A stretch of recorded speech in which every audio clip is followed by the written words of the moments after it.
So the first thing I'm going to do is try to get rid of that little fruit fly. Okay, now that he's gone, I'm going to go in and block in all the darks that I see using just black. And what I've done is I sealed the drawing with clear gesso. So it's going to give it a little bit of a grainy tooth, but it's going to hold the paint quite nicely. So now, what I am really trying to do is to compress the values that I see so that anything that is a dark mid value going into shadow is going to be black.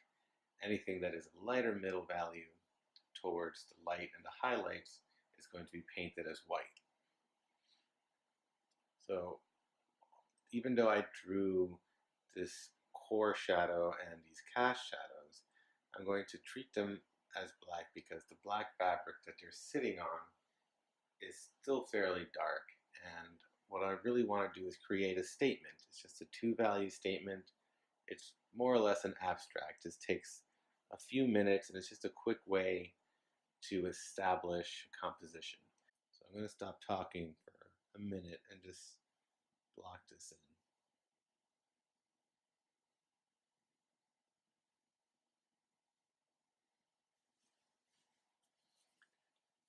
As I'm painting this, I'm also squinting down because I really want to compress and eliminate as much visual noise as I can. I just want to see value shapes.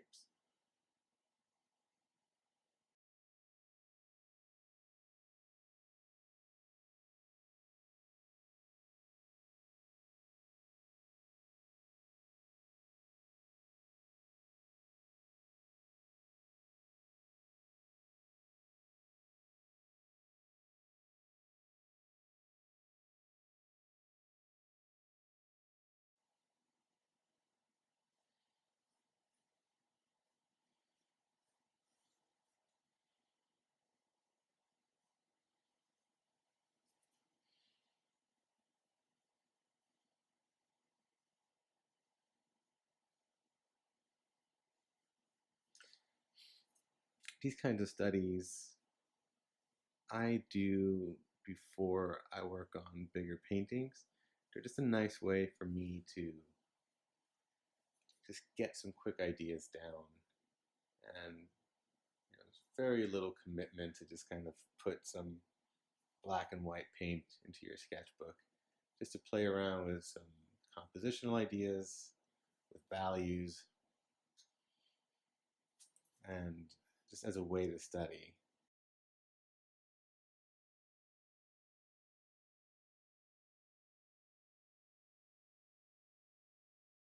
There we go. That's my two value statement. It's really simple.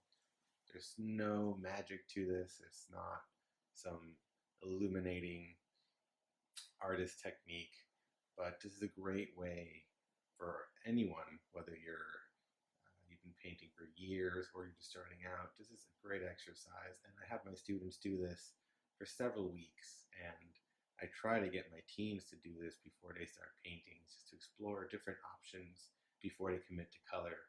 So my suggestion would be to anyone watching this, always have a sketchbook around because you don't need to do this in paint. You can just as easily do this in pen or in pencil. So as you're going about your day, you have your little sketchbook or just notepad. Do a little drawing of whatever, whether it's fruit, um, or your food, or a coffee mug, or someone that if you're in a meeting, if you're looking at like an interesting scene, or if you're in a cafe. Just do these quick little drawings and then just break them down into a two value statement, and you begin to really see how shapes and compositions and pictures come together. So next one I'm going to do is a three value statement, which will be black, white, and a middle valley gray.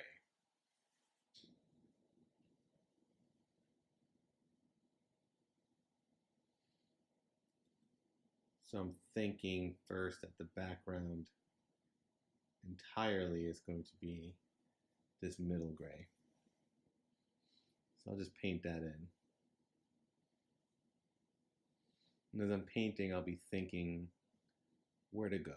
What's the next step? What's going to be black and what's going to be white? because those are my only two options. Part of the fun of doing these exercises is things kind of become abstract.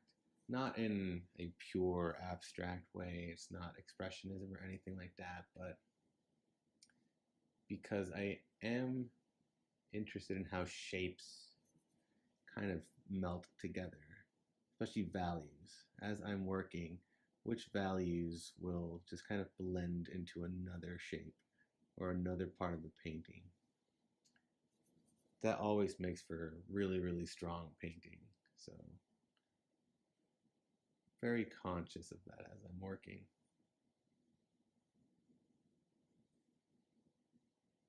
Okay, so I've established my background now. I am going to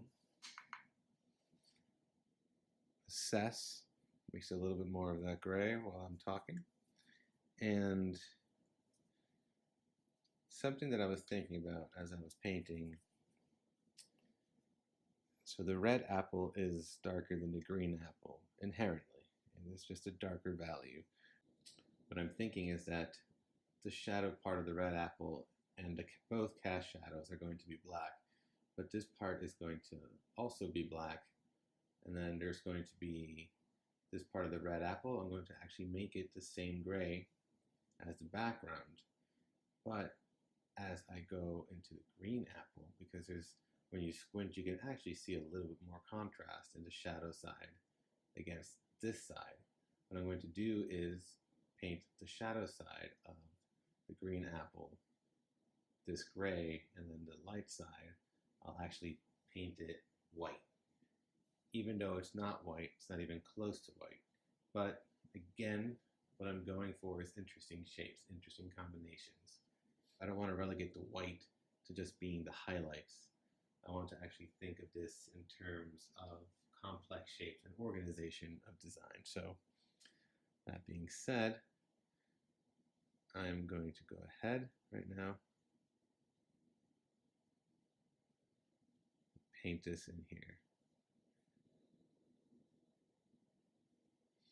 So I have that. Now I'm going to let this bleed into the green apple so that I can get that shadow. I'm also going to bring up the shadow edge.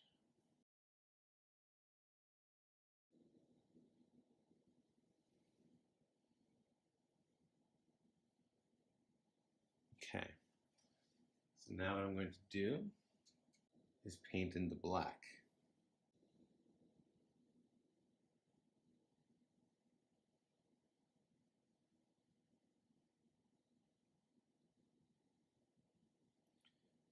So now as I'm doing this, I also don't blend or soften my edges. I actually like to keep my edges nice and crisp. There's something really beautiful and elegant about having this graphic quality to a painting, especially when it's just a study. That's just me though.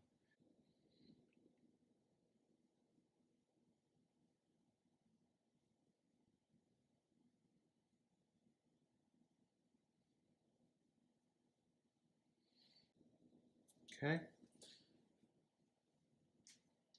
Let me take some of that black and add it to the stems as well. I feel like they're darker. I'm going to take just a little bit of white and drop it as a highlight on this red apple. So this is a 3-value statement and a 2-value statement. This is a great exercise when you're starting off painting. It kind of synthesizes accurate drawing, and it starts to get you on the right track towards an accurate value reading. Good values will make a good painting. If you have bad values, it doesn't matter how well you can render or how bright the colors you use. Bad values will ruin a painting. So practice this at home. Try to do a bunch of these in a sketchbook. You can do this in acrylic or in oils, or if you just want to draw, then just use pencil. Just learn to control the pressure of the pencil that you're using.